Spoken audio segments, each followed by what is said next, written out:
집권 2년째 접어든 이재명 대통령의 고민이 깊어지고 있습니다. 한미 관세 협상의 불확실성이 이어지는 가운데 국회의 입법 속도가 정부를 따라오지 못하고 있기 때문입니다. 이 대통령은 신년사를 통해 대도약을 위한 성장 전략의 대전환을 선언하며 집권 2년째는 분명한 성과를 내겠다는 의지를 밝혔습니다. 최근에는 SNS를 통해 부동산 문제와 설탕 부담금 등 주요 정책 의제를 직접 던지며 여론을 주도하고 있습니다. 하지만 이런 행보를 두고 국회의 대응이 늦어 답답함이 표출된 것이라는 해석이 나옵니다. 이 대통령은 국무회의에서 정부 정책 입법이 20%밖에 되지 않는다며 국회의 느린 속도를 공개적으로 지적했습니다. 특히 여당인 민주당을 향한 불만이 크다는 분석입니다. 대미투자 특별법 처리 지연은 트럼프 미국 대통령의 관세 압박 명분으로 작용했고 여당은 각종 정치 현안에만 몰두하고 있다는 비판이 제기됩니다. 정부 정책을 겨냥하는 야당에도 거센 언어로 정면 충돌하는 모양새입니다. 이 대통령은 부동산 정책과 관련해 국민의힘의 언어의 맥락조차 이해하지 못하냐고 직격했습니다. 국회의 답답함을 느끼는 이 대통령이 정책에 있어 직접 주도권을 끌고 가겠다는 의지로 풀이됩니다. 뉴스토마토 한동인입니다. 분열에 휩싸인 당을 바라보는 이재명 대통령의 속내는 타들어만 간다고 합니다. 집권 2년 차. 할 일은 태산인데 개혁입법, 민생입법은 제쳐둔 채 권력투쟁에만 몰두하면서 집권 여당으로서의 책무를 잊었다는 볼멘 소리조차 청와대 내에서 흘러나오고 있습니다. 이쯤 되면 뒷받침이 아니라 걸림돌이 되고 있다는 지적마저 나올 수밖에 없습니다. 관련해서 박영식 시사 에디터, 한동인 뉴스토마토 기자와 이야기 나눠보겠습니다. 두 분 안녕하세요. 네, 안녕하세요. 반갑습니다. 네. 먼저 한 기자, 지금 청와대 출입하고 있죠? 예, 그렇습니다. 지금 당이 애도 기간이 끝나고 나서 또다시 오늘 1인 1표제부터 그다음에 조국 혁신당과의 그 합당 제안을 두고 여러 목소리들이 갈기갈기 찢어 나올 것 같아요. 네, 그렇습니다. 이러한 당을 바라보는 청와대의 모습 답답할 것 같은데 네. 어떠한 목소리들이 실제 나오고 있습니까? 청와대 관계자들 일단 만나보면 청와대에 지금 두 종류의 사람들이 있습니다. 이제 당에서 온 사람들과 그리고 부처에서 온 사람들이 있는데, 당에서 온 사람들을 만나보면 내가 당에 있다 왔는데도 당이 왜 저러고 있을까라는 얘기를 이게 꽤 오래됐습니다. 한 6개월 전부터 계속 하는데 변하지 않고 계속 얘기하고 있고요. 지금 이재명 대통령도 좀 답답함을 많이 느낀다고 합니다. 그래서 SNS를 많이 하는 이유도 이게 자꾸 당에서 이제 정치 관련된 얘기를 너무 많이 하다 보니까 정책이 묻힌다. 그리고 성과를 내야 되는데 조급함이 느껴진다. 그래서 지금 이재명 대통령이 최근 SNS도 많이 하고 정책 이슈를 그래서 많이 던진다. 이런 얘기들을 하고 있습니다. 어떻게 봐야 됩니까? 지금 대통령이 지금 한 근래 며칠 사이 SNS를 통해서 정책, 특히 부동산 문제에 집중을 하고 있고, 그리고 네. 그 전에 국무회의에서는 주된 발언들이 국회가 또 당이 입법이 좀 지연되고 있는 것에 대한 네. 큰 답답함을 토로한 상황이거든요. 예. 어떻게 보십니까? 그러니까 뭐 대통령이 이제 공식적인 석상에서도 이 자신의 이 어떤 속도를 국무위원들이나 이제 이 하위 공무원들이 못 맞춰가는 거에 대한 답답함을 일부 토로하신 적도 있습니다만은 최근 들어서는 국회에 대한 이야기를 자주 하고 계신 것 같아요. 그리고 그러다 보니까 자신이 과거에 경기도지사 때나 성남시장 때 SNS를 활용하면서 어떤 이슈에 대한 이니셔티브라고 해야 될까요? 주도권을 네네. 가져갔던 전례들이 있었고, 이게 결국에는 지면이라는 것은 한정돼 있기 때문에 이 정치면에서는 정당 관련된 정쟁 사안 이런 것들이 보도가 되면 정책들과 비교했을 때 상당 부분 밀리는 효과가 발생하기 때문에 자신의 SNS를 충분히 활용해서 어쨌든 정책에 대한 홍보도 하고 당에서 지금 불거지고 있는 정쟁 관련 사안들을 조금 밀어내는 모습을 보여주고 싶은 것 같고요. 두 번째로는 대통령의 마음도 역시 지금 우리 한동인 기자께서 말씀 주신 대로 이 답답함을 호소했기 때문에 결국 대통령까지 팔을 걷어붙이고 나선 거 아니겠느냐라고 네네. 생각할 수밖에 없고, 과거에도 성남시장이나 경기도지사 때 보면 논쟁이 될 만한 사안들, 네네네. 그리고 논란을 언론이 만들어내서 부추기는 사안들이 있으면 시장으로서 또 도지사로서 이제는 대통령으로서 명확하게 좀 선을 그어주는 모습이 필요할 때, 이럴 때 또 네네. SNS를 많이 활용을 하셨었거든요. 네네. 그러니까 지금도 이제 그런 모습이 보여지고 있다라고 생각이 듭니다. 그러니까 이 사례는 아마도 최근에 있었던 설탕 부담금 문제라든지 네네. 위안부 관련된 위안부 논란, 이런 것들을 만들어내는 언론에 대한 질타 이것까지 함께 이제 동반돼서 봐야 되기 때문에 SNS를 활용하는 대통령의 모습은 제가 판단하기에는 당분간 이어지지 않을까 싶어요. 특히 이제 청와대 이슈가 특히 더불어민주당 당내에서 벌어지는 사안에 밀리게 되거나 혹은 다른 이제 언론으로부터 오해를 받는 사안들이 생긴다고 하면 발빠르게 이제 이 SNS를 활용해서 대통령이 이니셔티브를 주려고 하지 않을까 이런 생각이 들었습니다.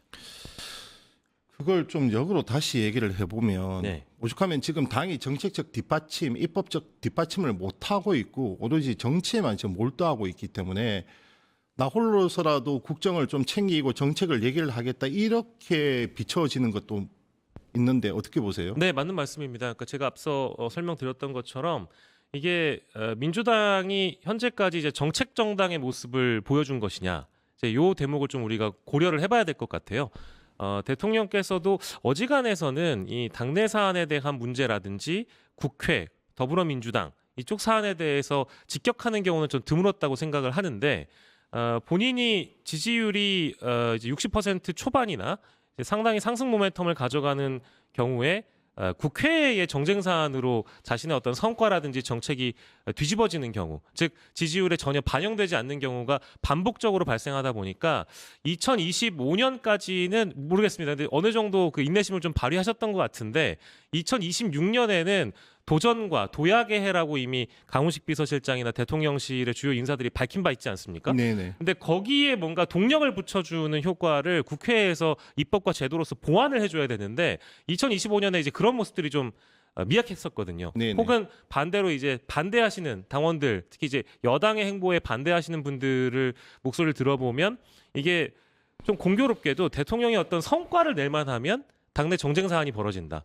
이게 뭐 고의적인 거 아니냐, 의도적인 거 아니냐, 이제 이런 비판까지 나오다 보니까 의심까지 나왔죠. 맞습니다. 그러다 보니까 2026년은 청와대가 주도하겠다라는 의지로 보이고요. 전 대통령이 이제는 팔걷어붙이고 나섰다라고 볼 수밖에 없는 것 같습니다. 그런데 입법 문제는 또 국회 사안이어서 그건 그렇습니다. 여당에서 뒷받침하지 않고 대통령 홀로 이렇게 국정을 챙기는 것의 그 한계도 분명히 드러날 수밖에 없을 것 같습니다. 일단 지금 최근 SNS를 통해서 한 얘기는 부동산에 집중되고 있는 것으로 보이는데 맞습니까? 네, 부동산 관련해 가지고도 결국 대통령께서 부동산 정책에 대한 언급을 했는데 최근에 올렸던 SNS와 이 과거에 대통령이 SNS를 활용한 빈도수를 보더라도 굉장히 그 차이점이 벌어지는 것 같고요. 그리고 부동산 관련해서도 결국 이 부동산 정책이 이제 나왔을 때 대규모의 공급 그리고 이 양도세 중과 유예 기간이 종료됨으로 인해서 발생하는 다주택자들이 내놓는 주택이 또 한 공급으로 이어지다 보니까 이것을 이제 그 세금을 건드렸다라고 공격하는 야당의 공격이 이어지고 있고 이제 그런 상황에서 이것은 철저하게 부동산 정책은 지금 현재 정부가 할 수 있는 최대한의 공급 정책이지 세금을 건드린 것은 아니다. 그리고 중과세 유예와 관련된 부분은 이미 정부가 예고했던 것인데 이거에 대한 과도한 비난이라든지 왜곡이 이어지다 보니까 이것을 바로잡는 것을 대통령이 또 직접 하고 있다라고 봐야 되겠거든요. 그러니까 이거 결국 앞서 말씀드린 대로 잘못된 부분을 스스로 짚어나가는 대통령의 과거 DNA가 다시 한번 발현되었다라고 봐야 될 것 같습니다. 한 기자, 네. 하나하나 한번 짚고 한번 넘어가 보죠. 먼저 첫 번째, 그 민주당 내 진실 공방으로까지 번진 사안이었습니다. 네. 그 정청래 대표의 합당 제안, 여기에 대한 대통령 특히 청와대와의 충분한 교감, 여기에 대한 청와대 입장은 무엇입니까? 사실 충분한 교감이 있었다고 보기는 어려웠던 것 같습니다. 이게 그냥 공개된 장면만 보더라도 그런데 사실 합당 얘기가 나왔을 때 강유정 대변인이 먼저 브리핑을 했었습니다. 네. 했을 때 당시에 합당에 대한 뭐 구체적인 교류가 없었다라고 했었는데 그 뒤에 이제 홍익표 정무수석이 이제 기자실에 내려왔었습니다. 네네. 내려와서 원래 그 뒤에 설명하기로는 당과 어느 정도 교감이 있었다. 그리고 정청래 대표가 미리 청와대 얘기를 해줬다고 했는데 사실 그게 한 20-30분 사이에 청와대에서 말이 달라졌던 거거든요. 네네. 그러니까 말을 정리하고 내려와서 정무수석이 전달을 한 건데 그게 어떻게 보면 결국에는 이제 제대로 된 합당에 대한 전달이 없었기 때문에 혼선이 발생할 수밖에 없었던 상황이다. 이렇게 읽을 수밖에 없을 것 같습니다. 그래서 결국 대통령 통합은 대통령의 평소 지론이었지만 절차나 방법이나 시기에 대해서는 뭐 교감이 없었다고 보는 것이 지금 지배적인 해석 같고 특히 당무에 끌어들이는 것에 대해서 좀 불쾌하거나 난처하거나 곤란해한다 이렇게 봐야 정확한 겁니까? 네, 그렇습니다. 지금 이재명 대통령을 당무로 끌어들이는 것에 대해서 굉장히 불쾌함을 많이 나타냈었거든요. 사실 수석 전에도 우상호 수석 통해서 라디오 인터뷰에서 당에 경고를 하지 않았었습니까? 그 뒤로도 직접적으로는 아니지만 이제 비서관이나 이제 수석들 통해서 그런 내용을 전달했었는데 지금은 어떻게 보면 생중계라는 이제 이재명 대통령이 가진 카드를 통해서 좀 직접적으로 표출하고 있다 이렇게 봐야 될 것 같습니다. 그래서 국무회의라든지 수보회의라든지 이런 부분에서 이재명 대통령이 직접 국회 입법이 너무 느리다. 뭐 지금 행정을 해야 되는데 입법이 20%밖에 되지 않았다라는 얘기도 직접 했고 그리고 임강영 국세청장이 좀 타겟이 되기는 했는데 임강영 봤습니다. 국세청장에게 아이 참 이러면서 국회를 언제까지 기다릴 거냐 이렇게 좀 폭발하는 모습까지 보여주면서 이제 사실상 직접 챙기고 있다라는 모습이 보여지고 있습니다. 정청래 대표가 당대표 취임 후에 따로 둘이서만 만난 장면이 있었습니까? 공개 회동이든 비공개 회동이든.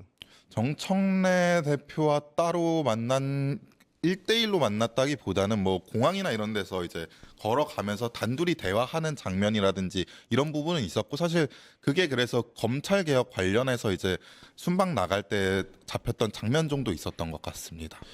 에디터님, 예. 바로 이건데요. 대통령의 시선이란 게 아무래도 집권여당 대표가 취임을 하게 되면 좀 따로 단독 회동도 하고 내심 정청래 대표는 제가 알기로 주례 회동을 또 원한 걸로 알고 있어요. 그런데 항상 같이 만났단 말이죠. 예. 신임 지도부 또 뭐 이렇게 최고위 아니면 전체 지도부 이런 식으로 같이 만났다는 것에 어떤 의미가 함의돼 있다고 보십니까? 글쎄요, 뭐 이제 그 제 기억으로는 앞에서 이제 한 기자님도 잘 짚어주셨습니다만은 가령 이제 장동혁 지도부가 들어선 이후에 대통령이 직접 그렇죠. 여야 당 대표. 예, 여야 당 대표 만났던 시기에는 앞서서 정청래 대표를 네, 독대를 따로 먼저 만나고. 하고 그런 다음에 네. 이제 장동혁 대표도 또 독대하는 맞습니다. 예, 네. 그런 이제 과정이 네. 있었던 걸 보니까 아예 없었던 건 아니라고 봅니다만은 근데 함께 만난다라는 것은 이제 뭐 이제 다소 오해를 좀 불식시키고자 하는 그런 노력이 아닐까 싶습니다. 가령 예를 들어서 너무 이 정청래 대표만을 단독으로 대통령이 독대하는 자리가 많아진다라고 하면 결과적으로 이제 국회라는 곳은 행정부 입장에서 입법부의 여야 대표 모두를 함께 통합한다라는 의미를 대통령 입장에서 보여주고 싶은데 한쪽으로만 너무 쏠려하는 모습을 보여준다라는 것은 대통령이 기존에 대통령이라고 강조를 하시면서 모두의 통합이라는 기치를 내걸었던 거에 비해선 뭐 비판을 받을 수 있는 여지가 있기 때문에 이재명 정부 들어서는 되도록이면 항상 야당 대표들을 함께 여당 대표와 만나는 자리를 계속적으로 보여주려고 했던 거 아닌가 싶기도 하고요. 다만 이제 앞서 말씀드린 대로 그렇다고 해가지고 여당 대표를 대통령이 의도적으로 뭐 패싱한다든지 배제하려고 했던 것은 뭐 저는 아니라고 봅니다. 개인적으로 아까 짚어드렸던 대로 이 장동혁 대표와의 만남에서도 그 앞전에 여당 대표와의 독대가 있었던 것도 사실이니까요. 특별한 정치적 의도를 저희가 이 자리에서 유추하는 것보다는 대통령의 통합의 의지를 일단 좀 더 우리가 강조하는 것이 좋을 것 같습니다.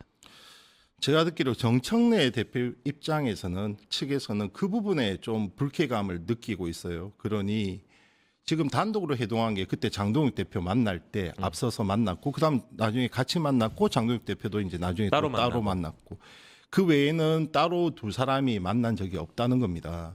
이것은 당 대표로서 나를 인정하지 않는 것 아니냐 이런 오해를 살 수밖에 없다. 그리고 대외적으로 그러한 행보 자체가 나에 대한 신임이 약한 것 아니냐.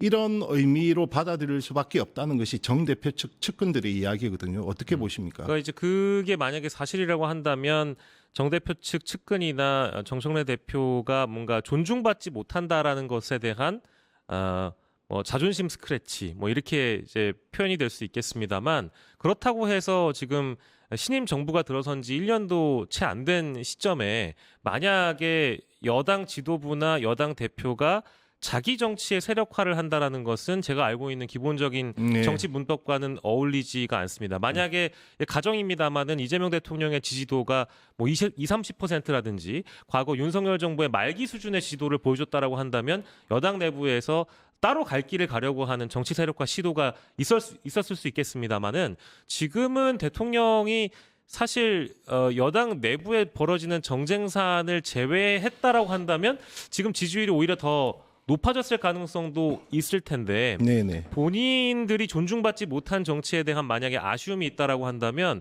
대통령을 만약에 패싱하거나 대통령의 어떤 정책 행보를 스크래치내는 이런 정쟁 사안들을 부각시킬 것이 아니라 어떻게 하면은 청와대의 정치를 청와대의 행정을 더 여당으로서 뒷받침해 줄 수 있는가에 대한 골몰을 하는 것이 본인들 지방선거 성적에도 연결되고 차후 여당 지도부의 총선 가도에도 전 좋을 거라고 보거든요.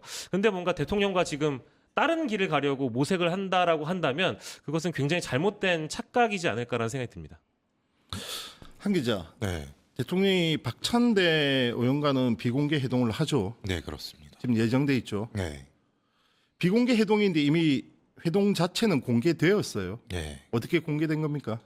공개된 과정은 제가 잘 인지를 못했는데 어쨌든 지금 박찬대 전 원내대표와 관계는 꾸준히 지키고 있기 때문에 이런 부분 계속해서 좀 수석들이나 이런 부분 통해서 흘러나간 게 아닌가 그렇게 생각이 듭니다.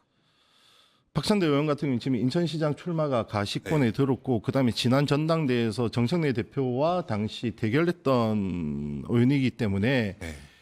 이걸 두고 또 대통령의 뜻을 읽으려고 하는 해석들도 있습니다. 어떻게 바라봐야 됩니까? 그게 사실상 맞는 말이라고 생각이 드는데 사실 김남준 대변인 같은 경우에도 지금 이재명 대통령 지역구였던 인천 계양을 해 나가고 이제 이재명 대통령도 어느 정도 이제 당과 좀 거리가 있는 모습이 있기 때문에 좀 이렇게 포진을 시켜서 조금 자기의 의견도 국회에 조금 더 반영되는 게 좋겠다라는 마음을 가지고 있는 것 같습니다. 네, 집권 2년 차 들어서 할 일은 태산인데 당은 계속해서 분열된 모습을 보이고 있어서 그 모습을 보는 이재명 대통령의 속은 좀 타들어갈 것 같습니다. 지금까지 박영식 시사 에디터, 한동인 뉴스토마토 기자와 함께했습니다. 두 분 감사합니다. 감사합니다. 감사합니다. 유튜브 구독하고 실시간 채팅과 댓글을 남기시면 매일매일 7,000TTCO를 드립니다. 참여 방법은 통통물 어플을 다운로드하고 회원가입과 로그인을 해주세요. 마이페이지에서 나의 회원 고유 번호를 복사해주세요. 유튜브 구독 후 실시간 채팅이나 댓글창에 고유 번호를 한 번만 입력하면 준비 끝! 지금 유튜브 채팅과 댓글 쓰기 참여하고 7,000TTCO 받아가세요.